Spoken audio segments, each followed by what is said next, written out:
साथियों, आप सभी का इस प्लेटफॉर्म पर स्वागत है। यहाँ पर हम लोग जो है मेक आईएएस कोचिंग संस्था के द्वारा जो यूपी पीसीएस 2024 के लिए टेस्ट सीरीज कराई जा रही है, तो उसका टेस्ट नंबर 1 जो कि प्राचीन भारत अर्थात एंशिएंट हिस्ट्री के प्रश्नों पर आधारित है, उसको हम लोग कंप्लीट कर रहे हैं। इसके पहले पार्ट में हम लोग 75 क्वेश्चन कंप्लीट कर चुके हैं और इस वीडियो में हम लोग शेष बचे हुए 75 क्वेश्चन को कंप्लीट करेंगे। और ये प्रश्न आपके पीसीएस के साथ साथ आरओ एआरओ के लिए भी काफी महत्वपूर्ण है। चलिए प्रारंभ करते हैं। पहला, इसमें 76 नंबर क्वेश्चन है, निम्नलिखित में से कौन सा या से दक्षिण भारत में जैन धर्म को संरक्षण या देने वाला या वाले राज्य था या थे। तो देखिए यहाँ चार राज्यों के नाम लिखे गए हैं जो कि दक्षिण भारत से संबंधित हैं, गंग, कदम, चालुक्य और राष्ट्रकूट। ये चार के चारों राज्य जो हैं, इन्होंने दक्षिण भारत में जैन धर्म को संरक्षण प्रदान किया था। तो 1 2 3 4 ए ऑप्शन, डी ऑप्शन हो जाएगा। आगे बढ़ते हैं। 77 नंबर क्वेश्चन है, निम्नलिखित कथनों पर विचार करना है। दो कथन दिए गए हैं। राष्ट्रकूट नरेश अमोघ वर्ष जैन सन्यासी बन गया था, उसने रत्नमालिका नामक ग्रंथ की रचना की थी। ये कथन आपका सही है। अभी हमने ऊपर बात की कि दक्षिण भारत के राष्ट्रों में राष्ट्रकूट राष्ट्र या राज्य भी था जिसने जो है जैन धर्म को संरक्षण दिया था। दूसरा कथन, कुषाण काल में मथुरा जैन धर्म का प्रमुख केंद्र था। यह भी कथन सही है। दो के दोनों कथन सही है, इसलिए बी ऑप्शन हो जाएगा। अगला प्रश्न है कि जैन धर्म के किस महाव्रत का अर्थ संपत्ति इकट्ठा ना करना है। तो यह है आपका अपरिग्रह का मतलब होता है संपत्ति इकट्ठा ना करना। वहीं अस्तेय का मतलब क्या होता है? इसका मतलब होता है चोरी ना करना। अनर्थ दंड व्रत का मतलब क्या होता है? मतलब होता है बिना कारण अपराध न करना। और वहीं प्रोषधोपवास मतलब क्या होता है? मानसिक एवं कायिक शुद्धि के लिए उपवास करना। आगे बढ़ते हैं। 79 नंबर को देखते हैं क्वेश्चन। कथन कांड का प्रश्न है। कथन कांड का प्रश्न है यहाँ पर। कथन है कि जैन धर्म सृष्टिवाद का विरोध करता है। जैन धर्म सृष्टिवाद का विरोध करता है। यह कथन सही है। कारण जैन धर्म के अनुसार, क्योंकि जैन धर्म के अनुसार सृष्टि का निर्माण ईश्वर ने नहीं किया बल्कि इसका निर्माण जीव तथा अजीव के संयोग से एक सार्वभौमिक विधान के द्वारा हुआ है। तो कथन कारण दोनों सही और व्याख्या भी हो रही है, इसलिए आपका सी ऑप्शन सही हो जाएगा। आगे बढ़ते हैं। अगला प्रश्न है कि निम्नलिखित कथनों पर विचार कीजिए। दो कथन यहाँ पर दिए गए हैं और बताना है इनमें से उपयुक्त कथनों में से कौन सा या से कथन जो है वो सही है। पहला, जैन दर्शन के अनुसार जीव का पुद्गल अर्थात कर्म से मुक्त हो जाना मोक्ष कहलाता है। यह कथन आपका सही है।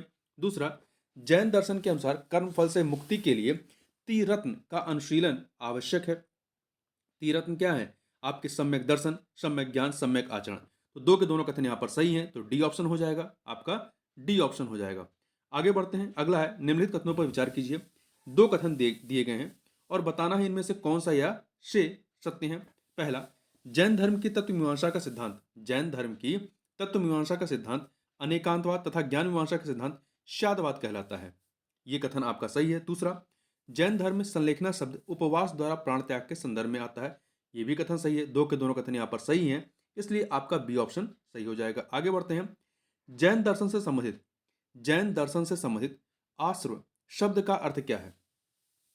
आश्रव शब्द का अर्थ है कर्म का जीवन की ओर प्रवाह। कर्म का जीवन की ओर प्रवाह यह आश्रव कहलाता है। जबकि जब कर्म का प्रवाह जीव की ओर रुक जाता है तो उसे समर कहते हैं। शवर, ठीक है। वहीं अवशिष्ट कर्म का जल जाना अर्थात पहले से विद्यमान कर्मों का क्षय होना यह निर्जरा कहलाता है। निर्जरा, ठीक है। वहीं कर्म का जीव के साथ संयुक्त हो जाना इसे बंधन कहते हैं। आगे बढ़ते हैं। जैन दर्शन के संदर्भ में दो सूचियां हैं, इन्हें सुमेलित करना है। इन्हें हमें सुमेलित करना है। मति का मतलब क्या होता है? मति का मतलब होता है इंद्रिय जनित ज्ञान। इंद्रिय जनित ज्ञान मतलब 3 से मिला दीजिए। श्रुति का मतलब होता है श्रवण करना। श्रुति का मतलब श्रवण करना, ठीक है, तो 2 से मिला दीजिए। अवधि, अवधि का मतलब होता है दिव्य ज्ञान, 1 से मिला दीजिए। कैवल्य का मतलब होता है पूर्ण ज्ञान, मतलब 4 से मिला दीजिए। देखिए, मति का मतलब होता है इंद्रिय जनित ज्ञान, श्रुति का मतलब होता है श्रवण ज्ञान, ठीक है, अवधि का मतलब होता है दिव्य ज्ञान और कैवल्य का मतलब होता है पूर्ण ज्ञान। तो 3 2 1 4 अर्थात बी ऑप्शन आपका सही हो जाएगा। आगे बढ़ते हैं। जैन दर्शन के अनुसार यह विश्व 6 द्रव्यों से मिलकर बना है, जिसमें सम्मिलित है।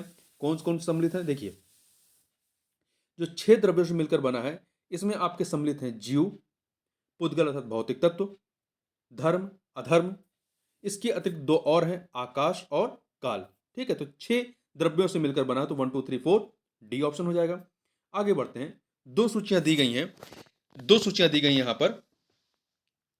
ये आपका जैन तीर्थंकर और उनके प्रतीकों के संबंध में है। तो देखिए, ऋषभनाथ का प्रतीक क्या था? ऋषभनाथ जी का प्रतीक जो था वो बैल था, 3 से मिला दीजिए। अजीतनाथ का जो प्रतीक था वो हाथी, 1 से मिला दीजिए। शंभवनाथ का अश्व या घोड़ा, 2 से मिलाइए। सुमतिनाथ का चकवा था, 4 से मिला दीजिए। फिर से देखिए, ऋषभनाथ का बैल, ऋषभनाथ का प्रतीक बैल था, अजीतनाथ का हाथी, शंभवनाथ का अश्व या घोड़ा और सुमतिनाथ का चकवा था। तो 3, 1, 2, 4 अर्थात ए ऑप्शन हो जाएगा। आगे बढ़ते हैं। अगला प्रश्न है, 2 कथन दिए गए हैं, बताना इनमें से कौन सा या शेष सत्य है। देखिए, पहला है प्रतित्व समुत्पाद के संदर्भ में निम्नलिखित में से कौन सा कथन सत्य है। पहला है, यह चरवाक दर्शन का केंद्रीय सिद्धांत है, नहीं, ये जैन दर्शन का केंद्रीय सिद्धांत है, तो पहला गलत हो गया। दूसरा, इसके अनुसार जीवन और जगत की प्रत्येक घटना एवं कारण जो है, प्रत्येक घटना एवं कार्य कारण पर निर्भर होते हैं। तो यहाँ पे थोड़ा सा पहला वाला गलत है।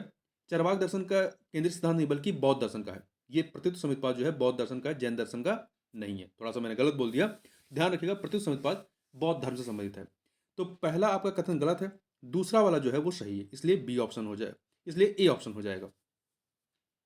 आगे बढ़ते हैं, क्वेश्चन नंबर 87 देखते हैं। अनात्मवाद के संदर्भ में निम्नलिखित में से कौन सा या से कथन सत्य है। 2 कथन यहां पर दिए गए हैं। बौद्ध दर्शन में आत्मा संबंधित सिद्धांत को अनात्मवाद कहा गया है, यह कथन सही है। इसके अनुसार आत्मा प्रतिक्षण परिवर्तनशील है, 2 के दोनों कथन सही है, सी ऑप्शन हो जाएगा। माध्यमिक शून्यवाद के संदर्भ में निम्नलिखित कथनों पर विचार कीजिए। माध्यमिक शून्यवाद के संदर्भ में निम्नलिखित कथनों पर विचार कीजिए। 2 कथन यहां पर दिए गए हैं, बताना इनमें से सत्य कौन सा है। तो देखिए, पहला जो है माध्यमिक शून्यवाद के बारे में, यह बौद्ध धर्म का मूल सिद्धांत है जो 2 अतिवादी विचारों के बीच का मार्ग है। तो देखिए, जो माध्यमिक शून्यवाद है यह जो है आपका महायान बौद्ध धर्म से संबंधित यह सिद्धांत है जो कि नागार्जुन ने दिया है। दूसरा जो है यह महायान बौद्ध धर्म से संबंधित जिसके प्रतिपादक मैत्रेय नाथ थे। देखिए, यह जो आपका माध्यमिक शून्यवाद है यह महायान बौद्ध धर्म से संबंधित है, परंतु इसका सिद्धांत नागार्जुन ने दिया था, मैत्रेय नाथ ने नहीं दिया है, नागार्जुन ने दिया है। ठीक है, तो देखिए, मैत्रेय नाथ ने जो है योगाचार विज्ञानवाद का सिद्धांत दिया है। तो आपका दूसरा कथन गलत है, पहला कथन भी गलत है, क्योंकि जो बौद्ध दर्शन का या बौद्ध धर्म का जो मूल सिद्धांत है वो है मध्यम प्रतिपदा अर्थात मध्यम मार्ग है, न कि शून्यवाद है। इसलिए 2 के दोनों कथन यहां पर गलत हैं, तो सी ऑप्शन हो जाएगा। आगे बढ़ते हैं। अगला है, महात्मा बुद्ध के संदर्भ में 2 सूचियां दी गई हैं, इन्हें हमें सुमेलित करना है। तो देखिए, गृह त्याग मतलब महाविनिष्क्रमण, ये घटना क्या कहलाती है? गृह त्याग की घटना महाविनिष्क्रमण कहलाती है, 3 से मिला दीजिए। ज्ञान प्राप्ति क्या कहलाती है? ज्ञान प्राप्ति जो है ये निर्वाण कहलाती है, क्या कहलाती है? निर्वाण, 1 से मिलाइए। प्रथम उपदेश धर्म चक्र परिवर्तन कहलाता है, 2 से मिलाइए। शरीर त्याग महापरिनिर्वाण कहलाता है, महापरिनिर्वाण, 4 से मिला दीजिए। तो 3, 1, 2, 4 ये ऑप्शन हो जाएगा। आगे बढ़ते हैं। 2 सूचियां हैं, एक तरफ बौद्ध संगीतियां हैं और दूसरी तरफ किस शासक के समय में ये बौद्ध संगीतियां हुई, इसको हमें यहां पर सुमेलित करना है। तो आप यहां पर देखें, प्रथम बौद्ध संगीत किसके समय में होती है? ये अजात शत्रु के समय में होती है, अजात शत्रु, 3 से मिलाइए। दूसरी जो है आपकी कालाशोक के समय में होती है, 1 से मिला दीजिए। तीसरी अशोक के समय में होती है, 2 से मिलाइए। और चतुर्थ कनिष्क के समय में होती है, 4 से मिला दीजिए। तो 3, 1, 2, 4 3, 1, 2, 4 एक सेकंड, 3, 1, 2, 4 मतलब आपका बी ऑप्शन हो जाएगा। आगे बढ़ते हैं। 2 सूचियां हैं, बौद्ध संगीतियां और किस स्थान पर हुई इसके बारे में। तो देखिए, पहली जो बौद्ध संगीत थी ये आपका अजात शत्रु के शासनकाल में कहां पर होती है? राजगृह में होती है, 3 से मिलाइए, बिहार के राजगृह में। द्वितीय बौद्ध संगीत कालाशोक के समय में वैशाली में होती है, 2 से मिला दीजिए। तीसरी जो होती है आपकी अशोक के समय में पाटलिपुत्र में होती है, 1 से मिला दीजिए।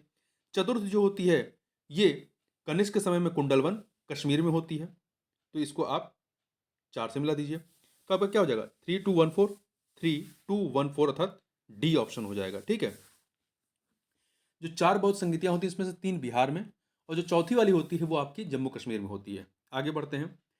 92 नंबर क्वेश्चन देखते हैं। इसमें बौद्ध संगीतियां और उसके अध्यक्ष को हमें यहाँ पे सुमेलित करना है। तो देखिए, प्रथम बौद्ध संगीत के अध्यक्ष कौन थे? इसके अध्यक्ष थे, ये अजात शत्रु के समय में होता है, कहाँ पे? राजगिरी में। उसके अध्यक्ष कौन थे? महाकश्यप। महाकश्यप मतलब 3 से मिला दीजिए। ठीक है।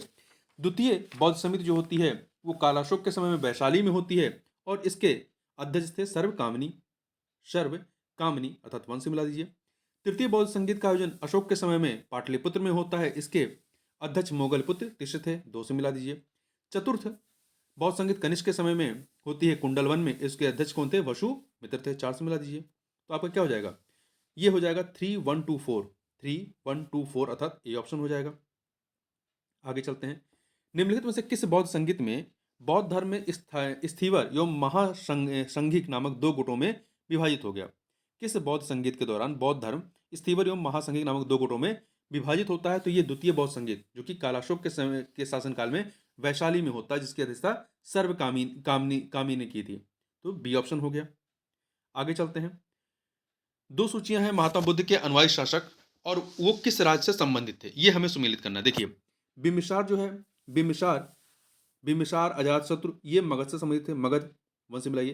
प्रसेनजीत कौशल नरेश।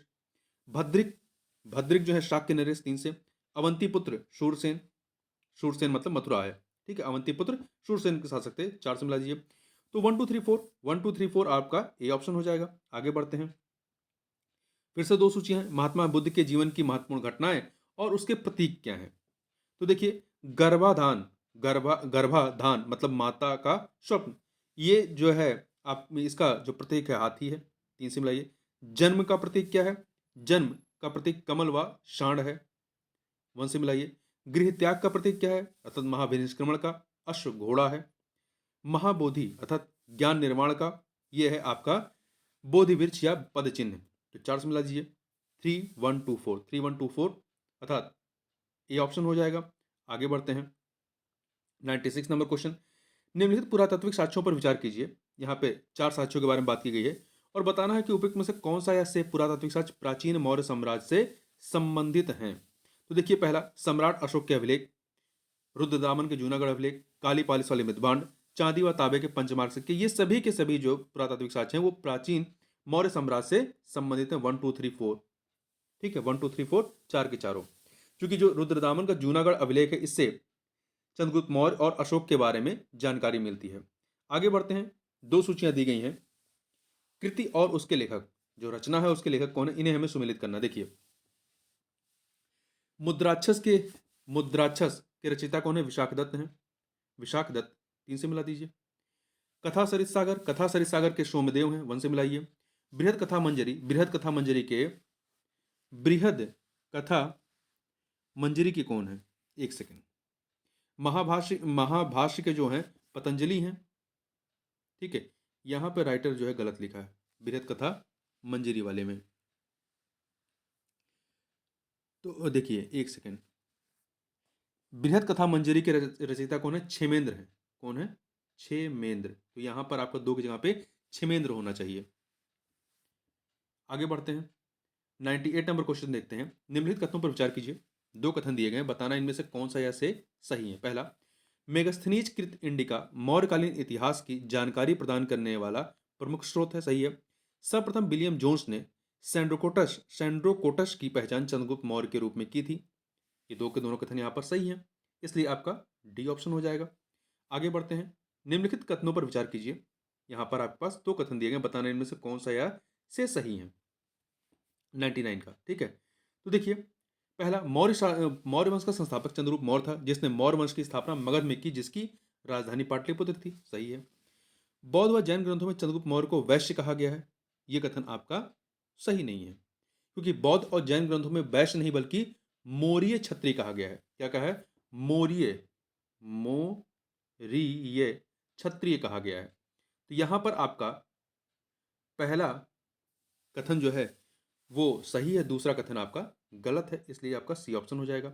आगे बढ़ते हैं। निम्नलिखित में से कौन सा पुरातात्विक साक्ष्य मौर्य वंशीय शासक चंद्रगुप्त मौर्य के बंगाल अभियान से संबंधित है? तो इसमें से महास्थान अभिलेख ये बंगाल पर चंद्रगुप्त मौर्य की विजय इसी से प्रकट होती है। देखिए चंद्रगुप्त मौर्य की दक्षिण भारत की विजय की विषय में जानकारी हमें तमिल ग्रंथ अहनूर, मुरनानूर, तमिल ग्रंथ अहनानूर, मुरनानूर से मिलती है तथा अशोक के अभिलेखों से मिलती है। ठीक है, तो ध्यान रखिएगा, जो तमिल ग्रंथ अहनानूर है, मुरनानूर है और अशोक के अभिलेख, इससे दक्षिण भारत की विजय के बारे में पता चलता है, और महास्थान अभिलेख से जो है बंगाल पर चंद्रगुप्त मौर्य की विजय के बारे में पता चलता है। तो सी ऑप्शन। आगे बढ़ते हैं, निम्नलिखित में से किस मौर्य शासक ने अपने जीवन के अंतिम दिनों में श्रवणबेलगोला मैसूर जाकर के उपवास द्वारा शरीर त्याग दिया था? तो चंद्रगुप्त मौर्य ने किया था। किसने? चंद्रगुप्त मौर्य ने। A option. निम्नलिखित में से कौन सुदर्शन झील के निर्माण पुनर्निर्माण से संबंधित थे? तो देखिए, पुष्पगुप्त, पुष्पगुप्त गुप्त, विष्णुगुप्त और आपके, एक सेकेंड, इससे संबंधित कौन थे? पुष्पगुप्त थे, तुषारशक्र थे और पर्णदत्त। 1 3 4, विष्णुगुप्त नहीं। ठीक है, देखिए, यह जो गिरनार झील है कहाँ पे है? गुजरात में। गिरनार अभिलेख के अनुसार चंद्रगुप्त मौर्य के राज्यपाल पुष्पगुप्त, पहला वाला, पुष्पगुप्त ने झील का निर्माण करा था, और गुप्त काल में स्कंदगुप्त के आदेश पर, स्कंदगुप्त के आदेश पर पर्णदत्त ने, किसने?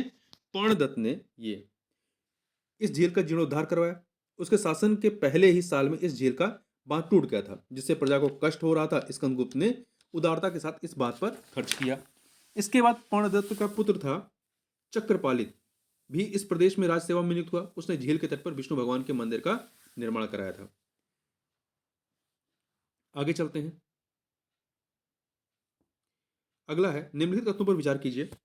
यहां पर आपके पास दो कथन दिए गए हैं और इनमें से बताना सही कौन से हैं। तो देखिए, पहला जो है आपका, सेल्युकस निकेटर निकेटर का राजदूत मेगास्थनीज, सेल्युकस निकेटर का राजदूत मेगास्थनीज चंद्रगुप्त मौर्य के दरबार में आया था। यह कथन आपका सही है, पहला सही है आपका। दूसरा, स्ट्रेबो के अनुसार सीरिया शासक एंटियोकस ने डायमेकस नामक अपना एक राजदूत चंद्रगुप्त मौर्य के दरबार में भेजा था। यह कथन आपका गलत है। देखिए, यहां कौन सा सही ये बताना है ना, एक सेकेंड। तो देखिए, पहला आपका सही है। दूसरे में जो है, ये एंटियोकस ने डायमेकस नामक राजदूत जो चंद्रगुप्त मौर्य के दरबार में नहीं बल्कि बिंदुसार के दरबार में भेजा था। ठीक है, तो पहला कथन आपका सही, दूसरा गलत है, इसलिए आपका डी ऑप्शन हो जाएगा। आगे बढ़ते हैं, अगला है, मौर्य शासक बिंदुसार के संदर्भ में निम्नलिखित में से कौन सा कथन जो है वो सत्य नहीं है? चार कथन यहां पर दिए गए हैं।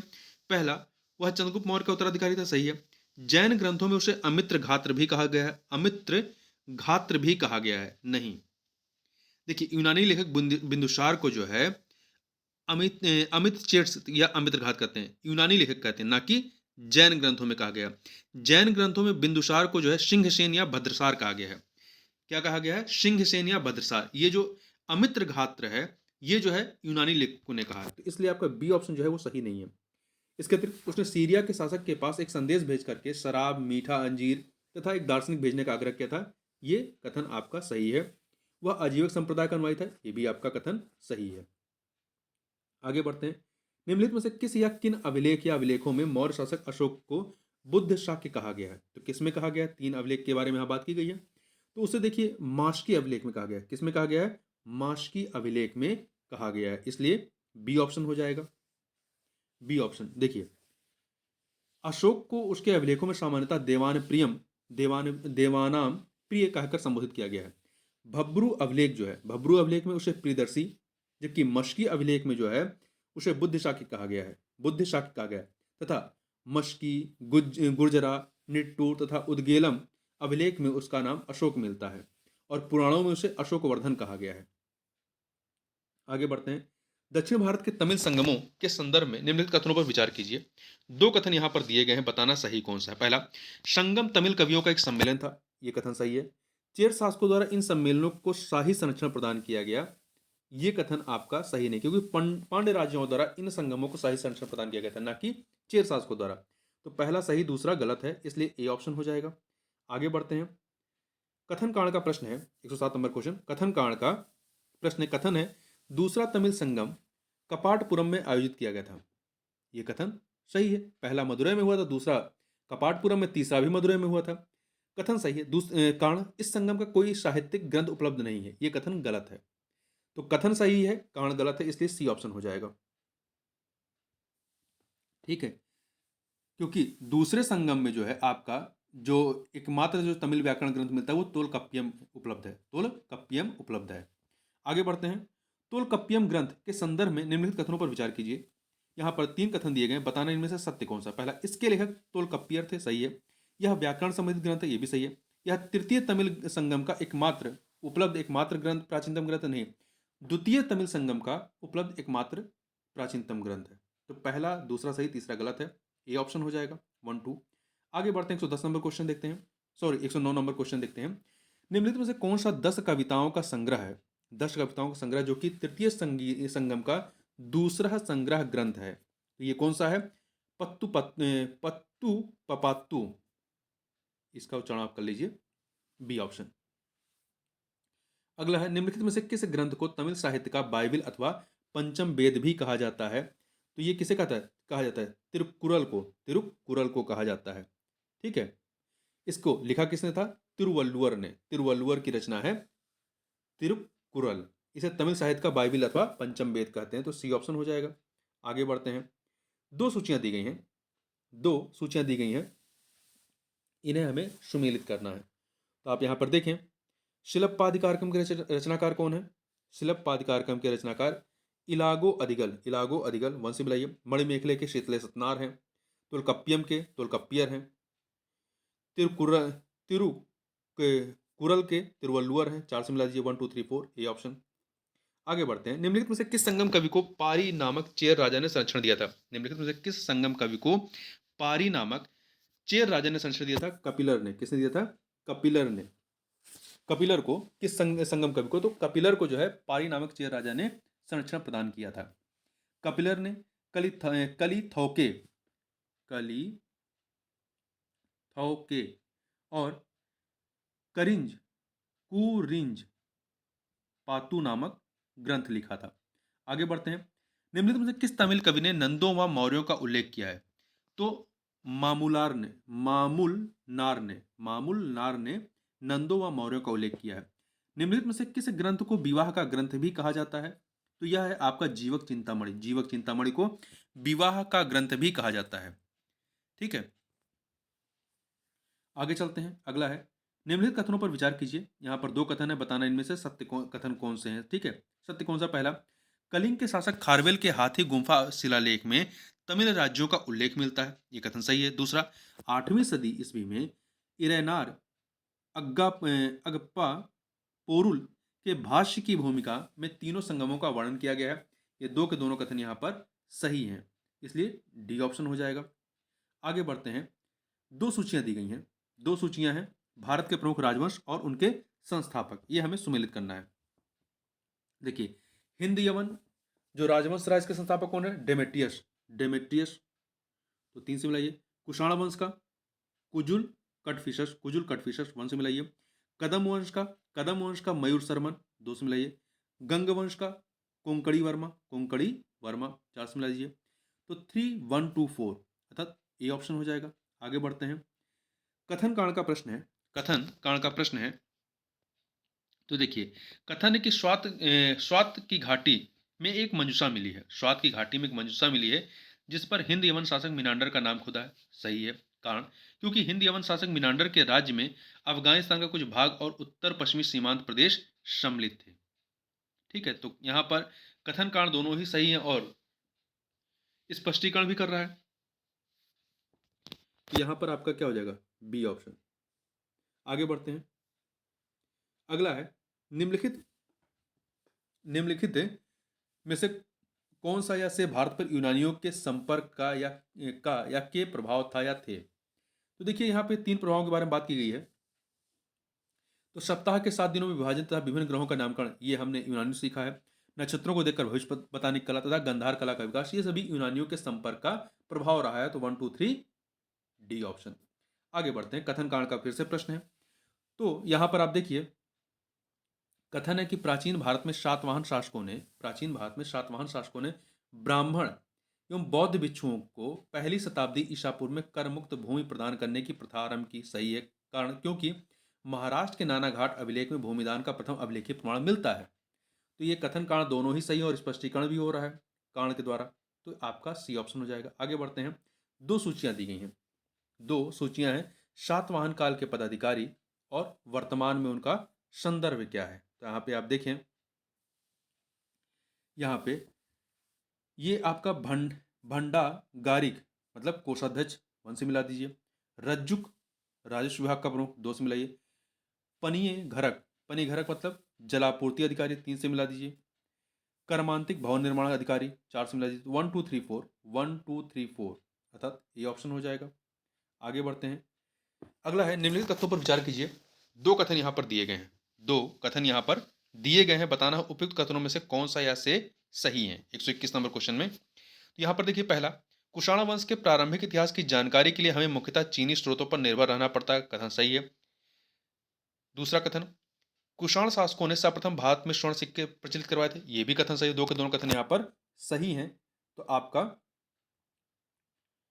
बी ऑप्शन हो जाता है 1 और 2। आगे बढ़ते हैं। निम्नलिखित में से किसने 1915 ईस्वी में तक्षशिला की खुदाई करवाई थी? तो किसने करवाई थी? जॉन मार्शल ने। जॉन मार्शल ने 1915 में तक्षशिला की खुदाई करवाई थी। यहाँ से कुषाणकालीन सिक्के तथा स्मारक मिलते हैं। आगे बढ़ते हैं।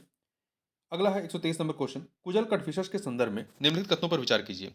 दो कथन यहाँ पर दिए गए हैं, बताना है कौन सा सही है। पहला, वह भारत में कुषाण वंश का पहला विख्यात शासक था, सही है। उसके राज्य में काबुल, गांधार, बैक्ट्रिया, बलूचिस्तान आदि प्रदेश सम्मिलित थे। दो के दोनों कथन यहाँ पर सही हैं, इसलिए ए ऑप्शन हो जाएगा 1 और 2। आगे बढ़ते हैं। 124 नंबर क्वेश्चन। बिम कटफिशर्स के संदर्भ में निम्नलिखित कथनों पर विचार कीजिए। दो कथन दिए गए हैं यहाँ पर, तो देखिए दो कथन यहाँ पर दिए गए हैं, बताना सही कौन सा है। इसे भारत में कुषाण वंश का संस्थापक माना जाता है, बिम कटफिशर्स को नहीं। देखिए, भारत में कुषाण वंश का संस्थापक किसे माना जाता है? कुजल कटफिशर्स को। कुजल कटफिशर्स का पुत्र था बिम कटफिशर्स, ठीक है। तो पहला गलत है। दूसरा, इसके उसके सिक्कों से यह ज्ञात होता है कि वह शैव मत का अनुयायी था और उसने 78 ईस्वी से लेकर 110 ईस्वी तक शासन किया था, ठीक है। तो यहाँ पर दूसरा कथन जो है वो सही है, पहला गलत है। तो डी ऑप्शन। अगला है शक संबोध। शक संबोध निम्नलिखित कथनों पर, शक संबोध के संबंध में निम्नलिखित कथनों पर हमें विचार करना है। यहाँ पर दो कथन है। पहला, यह भारत का आधिकारिक कैलेंडर है, यह भारत का आधिकारिक कैलेंडर है एवं यह अंग्रेजी कैलेंडर से 78 वर्ष आगे है, गलत है। गलत क्या है? आधा गलत है। यह भारत के आधिकारिक कैलेंडर तो है, परंतु यह अंग्रेजी कैलेंडर से 78 वर्ष आगे नहीं, 78 वर्ष पीछे है, ठीक है, ये पीछे है। तो पहला गलत हो गया। दूसरा, कुषाण वंश के शासक, कुषाण वंश के शासक कनिष्क ने अपने राज्यारोहण के उपलक्ष्य में शक संवत चलाया था 78 ईस्वी में, ठीक है। तो यहाँ पर पहला गलत है, दूसरा सही, इसलिए बी ऑप्शन हो जाएगा। अगला है, निम्नलिखित में से किसे द्वितीय अशोक भी कहा जाता है? द्वितीय अशोक किसे कहा जाता है? तो कनिष्क को कहा जाता है। कुषाण शासक कनिष्क को कहा जाता है, ठीक है। आगे बढ़ते हैं। और इसी के समय में जो चतुर्थ बौद्ध संगीत का आयोजन होता है कुंडलवन में, इसी के समय में होता है। आगे बढ़ते हैं। कुषाण शासक कनिष्क ने अपने साम्राज्य की प्रथम राजधानी पुरुषपुर अर्थात पेशावर को तथा द्वितीय राजधानी किसको बनाया था? तो द्वितीय राजधानी मथुरा को बनाया था। किसको बनाया था? मथुरा को।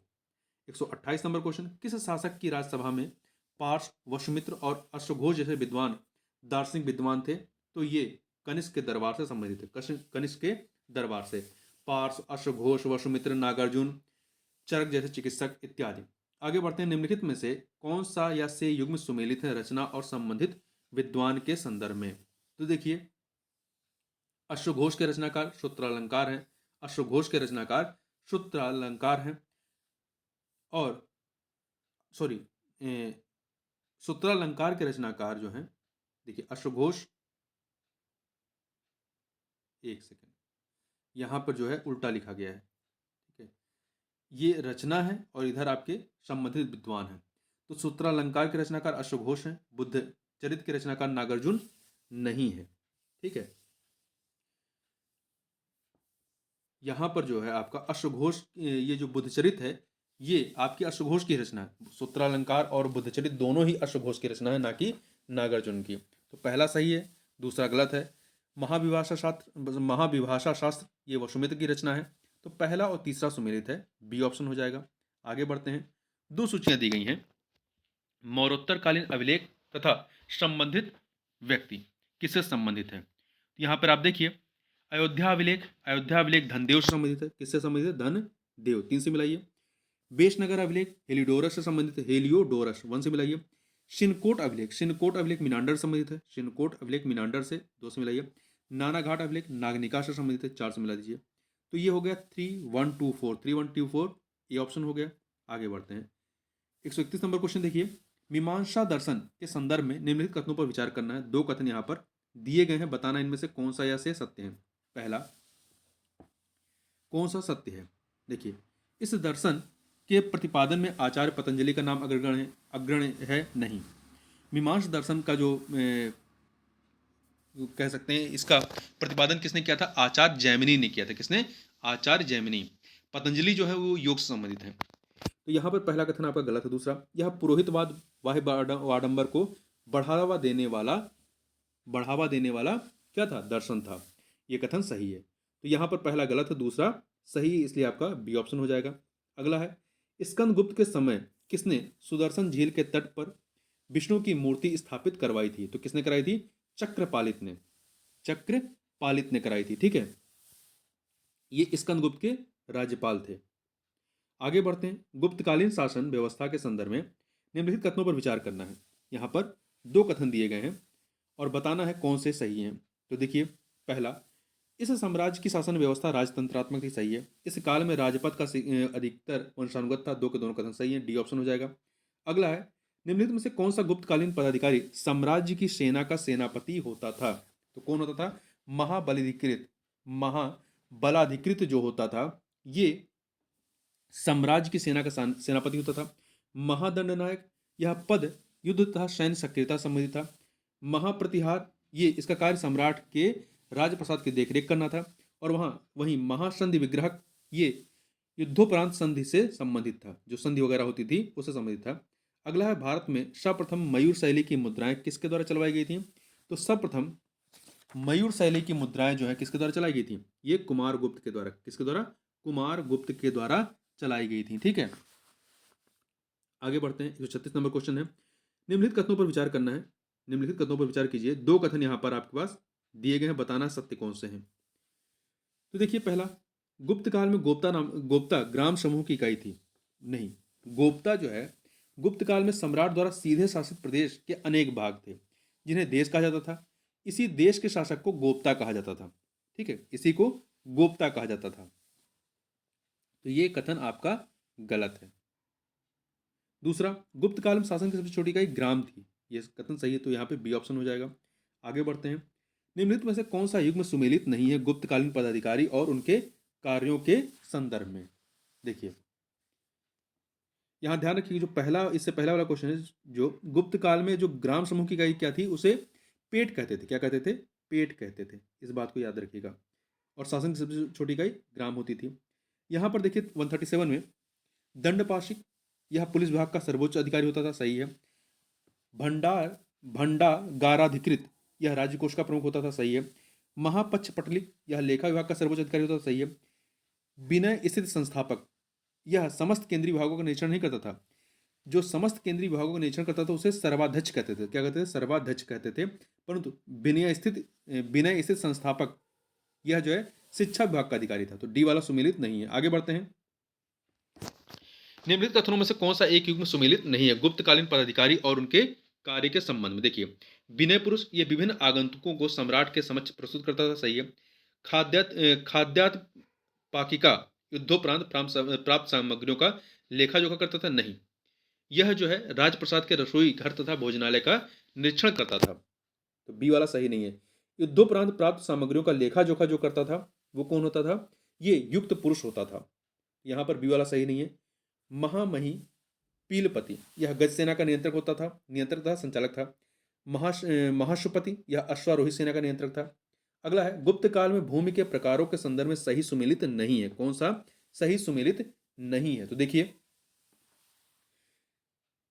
गुप्त काल में कई प्रकार की भूमियां थी। क्षेत्र, ये कृषि के लिए क्षेत्र जो है, कृषि के लिए उपयुक्त भूमि को क्षेत्र कहा जाता था। वास्तु, वास करने योग्य भूमि। गोचर, चारागाह भूमि। अपृहत, शत्रुओं द्वारा अधिकृत भूमि, नहीं।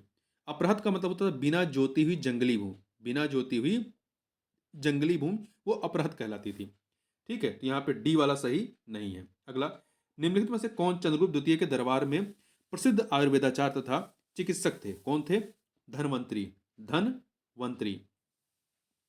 ठीक है, देखिए, वारामिहिर जो है ये गुप्त काल के प्रसिद्ध खगोल शास्त्री थे। आर्यभट्ट, मतलब गुप्त, ये वराहमिहिर जो है ये आयुर्वेदाचार चिकित्सक नहीं थे, ये क्या थे, गुप्त काल के क्या थे, खगोल शास्त्री थे। आर्यभट्ट जो थे ये गणितज्ञ थे गुप्त काल के। चरक जो थे, चरक, ये महर्षि एवं आयुर्वेद विशारद के रूप में विख्यात है, परंतु ये चरक जो हैं ये कुषाण राज्य के राजवैद्य थे, कनिष्क के समय के थे। ठीक है, तो यहाँ पे धन्वंतरी जो है, ये धन्वंतरी चंद्रगुप्त द्वितीय के दरबार में आयुर्वेदाचार्य एवं चिकित्सक थे। आगे बढ़ते हैं। प्राचीन संस्कृत एकांकी नाटक मत्त विलास प्रहसन की रचना किसके द्वारा की गई थी? तो यह रचना जो है महेंद्र वर्मन के द्वारा, किसके द्वारा की गई है? महेंद्र वर्मन के द्वारा की गई थी, राजा महेंद्र वर्मन के द्वारा। आगे बढ़ते हैं। अगला है प्रमुख राजवंश तथा उनकी राजधानी को हमें यहाँ पर सुमेलित करना है। पल्लव वंश की राजधानी कहाँ रही है? पल्लव वंश की राजधानी कांची में रही है। कहाँ पे? कांची। तीन से मिलाइए। और इसकी स्थापना किसने की थी? सिंह विष्णु ने, मतलब इस वंश की सिंह विष्णु ने। चोल वंश का संस्थापक कौन था? विजयालय, और उसकी राजधानी तंजौर या तंजाउर। दो से मिलाइए। तोमर वंश का संस्थापक अनंगपाल, और इसकी राजधानी अनंगपुर या ढिलकापुरी। वन से मिलाइए। गढ़वाल वंश के संस्थापक चंद्रदेव, और इसकी राजधानी कन्नौज थी। चार से मिला दीजिए। 3214 बी ऑप्शन हो जाएगा। आगे बढ़ते हैं। 143 नंबर क्वेश्चन देखते हैं। 143 देखिए, निम्नलिखित में से किस स्रोत में हर्ष एवं पुलकेशिन द्वितीय के युद्ध का वर्णन मिलता है? तो देखिए यहाँ पे चार चीजों के बारे में बात की गई। किसमें मिलता है? पुलकेशिन द्वितीय के एहोल अभिलेख में और ह्वेनसांग के यात्रा विवरण में मिलता है। ठीक है, तो 3 और 4 आपका सही होगा। ना ही बाणभट्ट के हर्षचरित में, ना ही हर्ष के बांसखेड़ा अभिलेख में मिलता है।